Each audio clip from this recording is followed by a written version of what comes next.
जय हिंद एवरीवन। आज के लेक्चर में हम सभी रिंग्स के कुछ एग्जांपल्स को देखेंगे। हम सभी जानते हैं कि एक रिंग को जनरली कुछ इस तरह से रिप्रेजेंट किया जाता है, जहां पर ये नोटेशन प्लस एंड डॉट जो है इन्हें ऑपरेशंस ऑफ द रिंग कहते हैं एंड इसे जनरली हम एडिशन एंड मल्टीप्लिकेशन के नाम से जानते हैं। सिंप्लिसिटी के लिए ये दो नोटेशंस यूज किए जाते हैं और एडिशन एंड मल्टीप्लिकेशन के नाम से इन्हें जाना जाता है। ये जरूरी नहीं है कि एडिशन एंड मल्टीप्लिकेशन केवल जो है ऑपरेशंस इन्हीं के संग ही कोई non empty set ring form करता हो। इसकी जगह हम कोई दो अलग नोटेशंस या ऑपरेशंस ले सकते हैं, जैसे कि स्टार एंड ओ। और अगर ये नॉन एम्प्टी सेट आर इन दो बाइनरी ऑपरेशंस के संग भी कुछ कंडीशंस जो कि रिंग होने के लिए जरूरी है उनको सेटिस्फाई करता है, तो हम कहते हैं कि ये रिंग आर इन दोनों ऑपरेशंस के संग भी एक रिंग फॉर्म करता है। तो बस सिंप्लिसिटी के लिए प्लस एंड डॉट नोटेशन देते हैं। In plus and dot notations की जगह कोई और बाइनरी ऑपरेशंस, कोई और ऑपरेशंस भी हो सकते हैं। ओके, तो आज कुछ ऐसा एग्जांपल हम देखेंगे जिसमें हम एडिशन एंड मल्टीप्लिकेशन की जगह कुछ नए ऑपरेशंस को कंसिडर करेंगे और एक नॉन एम्प्टी सेट जो कि सेट ऑफ इंटीजर्स है हमारा z, वो यहाँ पर हम कंसीडर कर रहे हैं और फिर प्रूव करके दिखाएंगे कि उन दोनों ऑपरेशंस के संग z जो है वो क्या करता है, एक रिंग फॉर्म करता है। तो एग्जांपल को पहले समझ लेते हैं। हमारे पास है सेट ऑफ इंटीजर्स z, जो कि हम जानते हैं जिसके एलिमेंट्स कुछ इस तरह से होते हैं। ठीक, ये आप पहले ही जानते हैं। हमारे पास यहाँ पर दो ऑपरेशंस हैं जिनका नोटेशन कुछ इस तरह से लिया गया है। प्लस एंड डॉट को हम लोगों ने सर्किल कर दिया है। अब ये दो ऑपरेशंस z के अंदर किस तरह से डिफाइंड है, कुछ इस तरह से डिफाइंड है कि अगर हम कोई भी दो एलिमेंट्स या इंटीजर्स लेते हैं z के, ए बी कोई दो एलिमेंट्स लेते हैं z के अंदर और उस पर इस ऑपरेशन को लगाते हैं जो कि प्लस नोटेशन जैसा दिख रहा है, तो क्या होगा, ये पहले इन दोनों एलिमेंट्स को ऐड करेगा और फिर उसमें 1 का इंक्रीमेंट कर देगा। यानी ये ऑपरेशन कुछ इस तरह से डिफाइंड है कि अगर हम लोगों ने इंटीजर्स 2 एंड 3 लिए और उस पर इस ऑपरेशन को लगाया तो जो हमें रिजल्ट मिलेगा वो कुछ मिलेगा ऑर्डिनरी एडिशन 2 + 3 + 1, यानी 2 एंड 3 के ऊपर जब ये ऑपरेशन लगेगा तो हमें रिजल्ट में मिलेगा 6। ओके, इसी तरह एक ऑपरेशन और लिया गया है जिसमें डॉट को सर्किल किया गया है। तो ये किस तरह से डिफाइंड है, ये कुछ इस तरह से डिफाइंड है कि ए और बी पर जब ये ऑपरेशन लगता है तो पहले तो ये इन दोनों एलिमेंट्स को ऐड करता है और उसके बाद इन दोनों के प्रोडक्ट को भी उसमें ऐड कर देता है। यानी अगर हम 2 इंटीजर्स 2 एंड 3 अगर लेते हैं और इस ऑपरेशन को लगाते हैं जो डॉट सर्किल के साथ है, तो ये क्या करेगा, पहले तो ये इन दोनों इंटीजर्स को ऐड करेगा, फिर इसमें इन दोनों इंटीजर्स के मल्टीप्लिकेशन को भी ऐड कर देगा। यानी हमारा रिजल्ट होगा 5 + 6 यानी 11। ठीक, तो इस तरह से कोई दो ऑपरेशंस हमारे पास मिले, नए ऑपरेशंस जो कि z के अंदर डिफाइंड है। तो हमें प्रूव करके ये दिखाना है कि इन दोनों ऑपरेशंस के संग ये जो सेट है इंटीजर्स का वो एक रिंग ही नहीं बल्कि एक commutative ring with unity form करेगा। ओके, तो चलिए देखते हैं कि कैसे ये जो नॉन सेट ऑफ इंटीजर्स है इन दोनों ऑपरेशंस के संग एक कॉम्यूटेटिव रिंग विथ यूनिटी बनाता है। सबसे पहले हम कंडीशन R1 जो है रिंग होने के लिए उसको प्रूव करेंगे और इसमें हमें प्रूव करना होगा कि ये ऑपरेशन ये सेट z जो है वो इस ऑपरेशन प्लस के साथ क्या करता है, एक एबिलियन ग्रुप बनाता है। ठीक, सबसे पहला यही कंडीशन होता है कि जो सेट है हमारा नॉन एम्प्टी सेट, वो पहला जो भी ऑपरेशन हम लोगों ने लिखा है इस ट्रिपलेट में उसके संग एक एबिलियन ग्रुप फॉर्म करता है। तो एबिलियन ग्रुप बनाने के लिए पहली कंडीशन है कि क्लोजर लॉ होल्ड करना चाहिए इस ऑपरेशन के लिए। सेट के अंदर कोई भी दो हम इंटीजर्स अगर लेते हैं और इस पर इस ऑपरेशन को अगर हम लगाते हैं, ऑपरेट करते हैं इन दोनों इंटीजर्स पे, तो हमें मिलता है a + b + 1 by definition of this operation. a और b इंटीजर्स हैं, 1 भी एक इंटीजर है, यानी ये भी इंटीजर, ये भी इंटीजर एंड ये भी इंटीजर। और हम जानते हैं कि इंटीजर्स का सम भी क्या होता है, एक इंटीजर ही होता है। यानी ये जो हमारा रिजल्ट होगा ये भी एक इंटीजर होगा। यानी कोई भी दो इंटीजर्स ले उस पर इस ऑपरेशन को लगाने पर भी हमें क्या मिलता है, एक इंटीजर मिलता है। यानी क्लोजर लॉ हमारा यहाँ पर सेटिस्फाइड है। सेकेंड कंडीशन जो हमारी है वो है एसोसिएटिविटी। एसोसिएटिविटी के लिए हम कोई भी 3 इंटीजर्स लेंगे, z के 3 एलिमेंट्स लिए, और हमें प्रूफ करना है कि चाहे हम इस ऑपरेशन को, ये जो प्लस जैसा ऑपरेशन दिख रहा है, इसको चाहे हम इस तरह से इन तीनों पर लगाएं या कुछ इस तरह से ग्रुपिंग करके लगाएं, हमें दोनों तरह से सेम रिजल्ट मिलना चाहिए। ठीक, तो एक बार हम LHS कैलकुलेट करेंगे, एक बार RHS की वैल्यू, और देखते हैं कि दोनों की वैल्यूज सेम आती हैं या नहीं। ओके, तो सबसे पहले LHS कैलकुलेट करते हैं। LHS में हमारे पास है A, this operation A and B पे दिस ऑपरेशन, ये ऑपरेशन लगाया हम लोगों ने, ब्रैकेट में लिया एंड सी को बाहर रखा। ठीक, तो डेफिनेशन से ये ऑपरेशन क्या करेगा, पहले तो इन दोनों एलिमेंट्स को ऐड करेगा और फिर उसमें 1 ऐड कर देगा, जैसा कि हमारा डेफिनेशन है प्लस का, और ये हमारा ये प्लस सी वैसे का वैसे ही बाहर है। अब क्या है, ये हमारा पहला एलिमेंट है, ये दूसरा एलिमेंट है z का, और उन दोनों पर ये ऑपरेशन लग रहा है, तो ये क्या करेगा, इस ऑपरेशन की डेफिनेशन के अकॉर्डिंग ये इन दोनों एलिमेंट्स को सबसे पहले तो ऐड करेगा, यानी a plus B plus 1 plus C, और उसके बाद क्या करेगा, उसमें 1 का इंक्रीमेंट कर देगा। ठीक, तो ये 1 का इंक्रीमेंट हो गया, यानी हमें मिला a plus B plus C plus 2, ये हमारी हो गई LHS की वैल्यू। RHS की वैल्यू ऐसे ही कैलकुलेट करेंगे हम, तो देखते हैं कि ब्रैकेट में हमारे पास b एंड c के ऊपर ये ऑपरेशन लगा हुआ है, तो डेफिनेशन से हमारे पास क्या हो जाएगा, ये दो एलिमेंट्स पहले आपस में ऐड होंगे b प्लस c, और फिर उसमें 1 का इंक्रीमेंट, यानी ये हो गया। अब ये भी एक इंटीजर है, ये दूसरा इंटीजर है, और इन दोनों पर जब ये ऑपरेशन लगेगा तो ये क्या करेगा, पहले तो इन दोनों इंटीजर्स को ऐड करेगा और उस फिर 1 का इंक्रीमेंट करेगा, यानी a plus B plus C plus 1, पहले इन दोनों को ऐड किया और उसके बाद फिर उसमें क्या किया, 1 का इंक्रीमेंट, यानी यहां से भी हमें रिजल्ट कुछ मिलेगा a plus B plus C plus 2, यानी LHS एंड RHS जो हमारे हैं वो सेम है, यानी एसोसिएटिव लॉ जो हमारा है वो भी इस कंडीशन में पूरी तरह से होल्ड कर रहा है। थर्ड कंडीशन हम जानते हैं एबेलियन ग्रुप प्रूफ करने के लिए क्या होती है कि आइडेंटिटी एलिमेंट जो है हमें उस सेट में मिलना चाहिए फॉर दिस ऑपरेशन।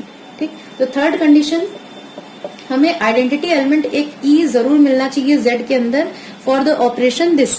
ठीक, तो मान लिया हमें आइडेंटिटी डायरेक्ट तो हमें नहीं पता है, वैसे हम जब कैलकुलेट करेंगे तो देखेंगे E की वैल्यू -1 आएगी, तो ये हमें ऑलरेडी पता तो होगी नहीं, तो क्या करेंगे ऐसे केसेस में जब हमें डायरेक्ट आइडेंटिटी नहीं पता चल पाती है तो हम कंसीडर कर लेते हैं कि E जो है वो Z के अंदर एक आइडेंटिटी है। तो आइडेंटिटी के डेफिनेशन से ये अब Z के किसी भी एलिमेंट के संग जब हमारा लगेगा, आइडेंटिटी की प्रॉपर्टी से आइडेंटिटी एलिमेंट किसी भी एलिमेंट के संग अगर लगता है तो हमें वही एलिमेंट मिलना चाहिए। ठीक, तो यानी ये लिख सकते हैं अगर कोई भी एलिमेंट A हम लोगों ने लिया Z में, अब डेफिनेशन से A और E इंटीजर्स हैं और इनके ऊपर जब ये ऑपरेशन लगा तो डेफिनेशन से यहाँ हो जाएगा पहले तो इन दोनों का एडिशन, फिर 1 का इंक्रीमेंट इक्वल से। ठीक, हमें E कैलकुलेट करना है, A और A दोनों तरफ से कैंसिल हो जाएंगे और E की वैल्यू हमारी आ जाएगी -1, जो कि एक इंटीजर है हम जानते हैं, यानी Z के अंदर एक आइडेंटिटी भी हमें मिल गई। चेक करना हो तो हम करके देख सकते हैं इस चीज को। मान लिया हम लोगों ने कोई इंटीजर लिया 2 Z के अंदर। ठीक, अब अगर ये एलिमेंट आइडेंटिटी है तो 2 को इस एलिमेंट के संग यानी आइडेंटिटी -1 के संग लगाने पर हमें 2 ही मिलना चाहिए। ठीक, तो ये -1 आइडेंटिटी प्रूव हो जाएगा। ठीक, तो चेक करते हैं डेफिनेशन से ये ऑपरेशन क्या करता है, पहले इन दो एलिमेंट्स को ऐड करता है सिंपली और उसमें फिर 1 का इंक्रीमेंट करता है, तो ये हमारा रिजल्ट कुछ इस तरह से आएगा और ये हमें मिल गया 2। ओके, यानी -1 जो है वो हमारा क्या है, आइडेंटिटी एलिमेंट है। ठीक है, नेक्स्ट इसके बाद है कि कोई भी एलिमेंट अगर हम लेते हैं Z के अंदर, फोर्थ प्रॉपर्टी है एग्जिस्टेंस ऑफ इनवर्स एलिमेंट, यानी कोई भी एलिमेंट अगर हम लोगों ने A लिया Z के अंदर तो उसके अंदर उसका इनवर्स भी मिलना चाहिए। ठीक, इस ऑपरेशन के लिए तो हम लोगों ने मान लिया कि A' जो है एक इंटीजर है और वही इस A का क्या है, इनवर्स है। ठीक, तो A' की वैल्यू हमें कैलकुलेट करनी है और चेक करना है कि वो सच में एक इंटीजर है या नहीं।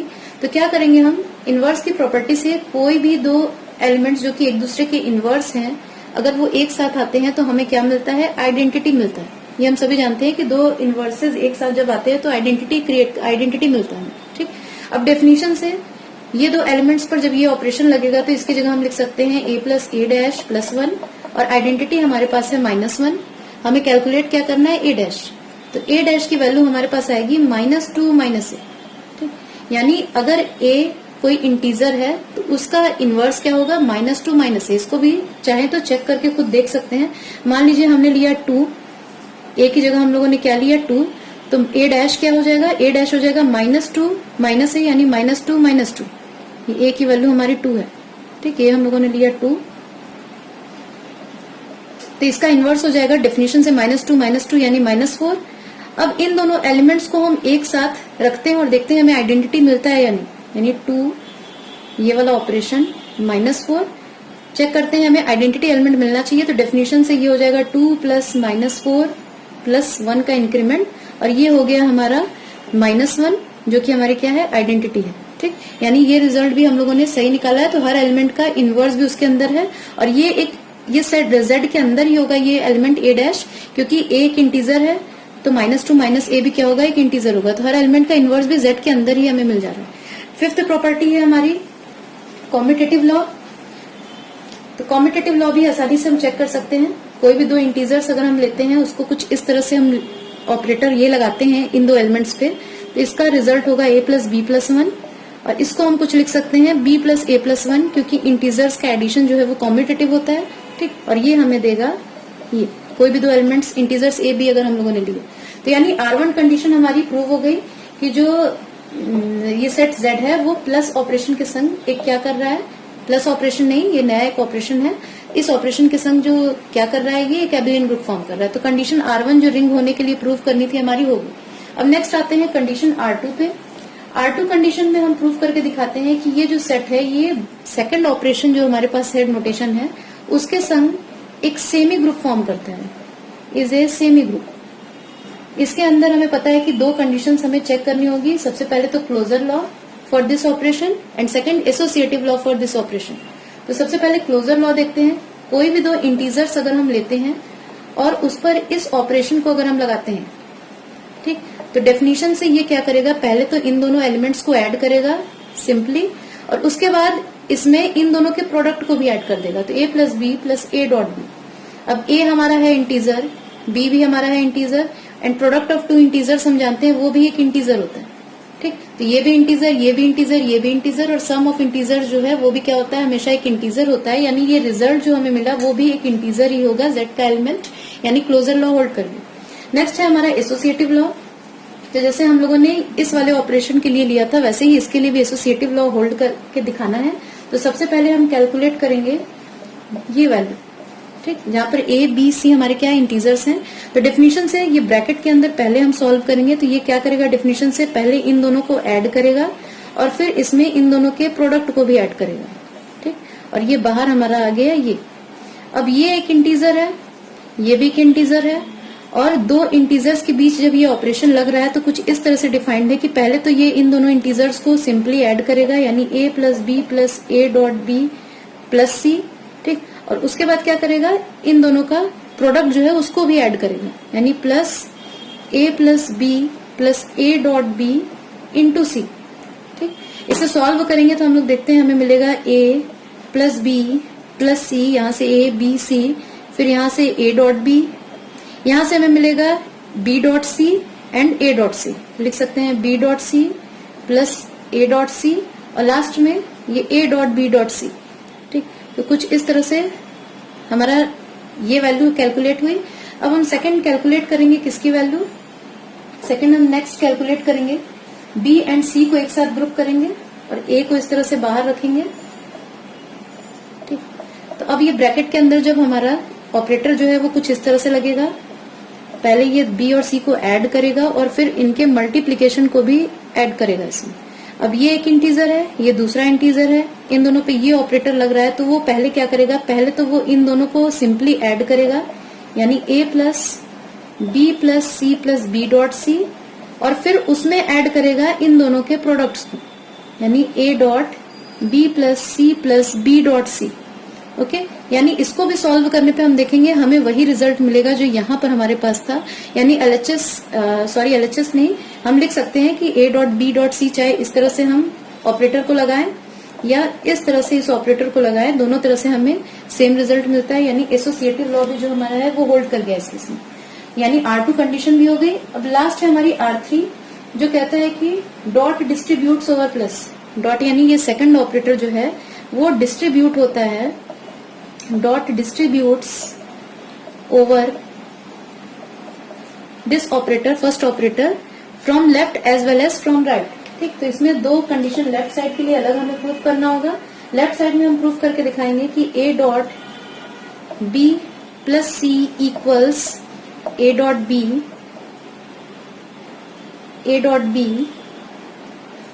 प्लस a डॉट सी, यानी ये डॉट ऑपरेटर जो है, ये वाला ऑपरेटर, ये इस पर लेफ्ट साइड से डिस्ट्रीब्यूट हो जा रहा है, बी पर अलग लग जा रहा है, सी पर अलग, और इसी तरह फिर इसको प्रूफ करके हम लोग देखेंगे कि ये राइट हैंड साइड से भी क्या होगा, डिस्ट्रीब्यूट होगा, यानी इस डॉट ऑपरेटर को अगर हम इस साइड से लगाते हैं तो ये कुछ इस तरह से डिस्ट्रीब्यूट होगा, B dots A plus C dot A. तो फर्स्ट केस में हम एलएचएस कैलकुलेट करेंगे और आरएचएस अलग कैलकुलेट करेंगे और दोनों की इक्वालिटी प्रूव करेंगे, और इसी तरह फिर सेकंड वाला पार्ट भी किया जा सकता है। तो हम पहले फर्स्ट वाला पार्ट कर लेते हैं। एलएचएस हमारा जो है इसको सॉल्व करते हैं। एलएचएस की वैल्यू हमारी है बाय डेफिनेशन, पहले ब्रैकेट हम पहले सॉल्व करेंगे तो बाय डेफिनेशन अंदर हम ब्रैकेट में लिख सकते हैं b प्लस सी प्लस 1। ठीक, अब ये एक इंटीजर है, ये दूसरा इंटीजर है, तो इस पर जब ये ऑपरेटर लगेगा तो पहले ये इनको सिंपली ऐड करेगा और उसके बाद उसमें ऐड करेगा किसको, इन दोनों के प्रोडक्ट को, यानी a dot b plus C plus 1। Okay, तो इसको सॉल्व करेंगे कुछ तो हम लोगों को रिजल्ट मिलेगा। एक a हमारे पास यहाँ है, एक ये यहाँ पे है, यानी 2a plus b plus C plus a dot b plus a dot C, और ये हमारा ये प्लस 1 है ये। ठीक, तो ये हमें एलएचएस की वैल्यू मिली। आरएचएस कैलकुलेट करके हम देखते हैं कि आरएचएस से क्या मिलता है हमें। ठीक, एलएचएस यहीं पर रहने देते हैं। अब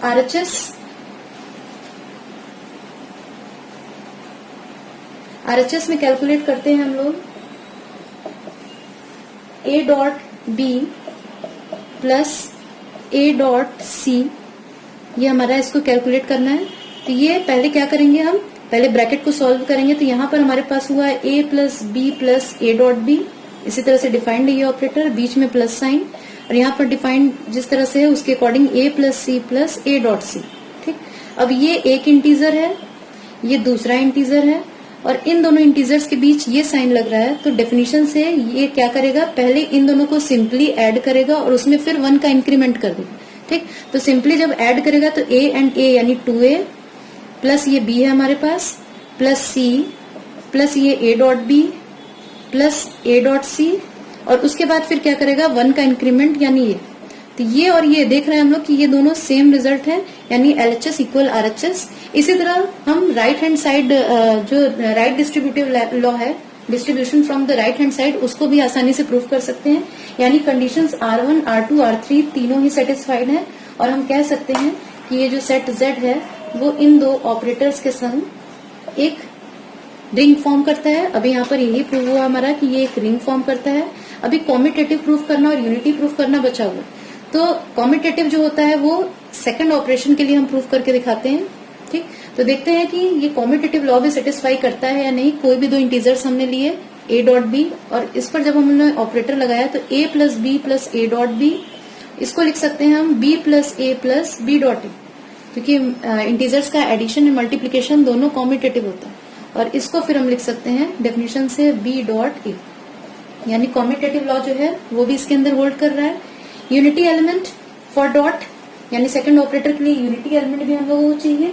तो मान लेते हैं हम लोग कि सेकंड ऑपरेटर जो है उसके लिए यूनिटी एलिमेंट है हमारा ई डैश जेड के अंदर। ठीक, पता नहीं है हमें, तो हम लोगों ने ई डैश मान लिया कि जेड के अंदर यूनिटी एलिमेंट है। ठीक, अब यही हमें कैलकुलेट करना है। तो अगर कोई भी इंटीजर हम लेते हैं ए जेड के अंदर और उसको इस ऑपरेटर के थ्रू लगाते हैं ई डैश पे, तो डेफिनेशन से हमें यही एलिमेंट ए वापस मिलना चाहिए।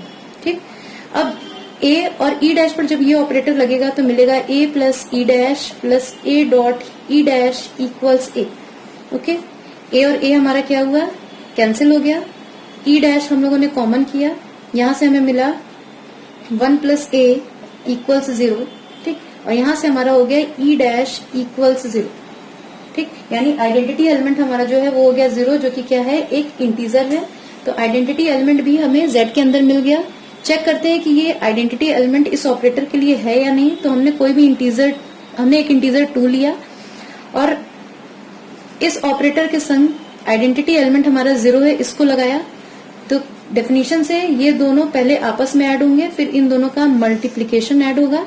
ठीक, यानी हमें 2 ही मिला, यानी ये क्या है, सच में आइडेंटिटी एलिमेंट हो गया for the operation this. Okay, यानी ये जो हमारा अलजेब्राइक स्ट्रक्चर दिख रहा है वो एक commutative ring with unity prove होगी।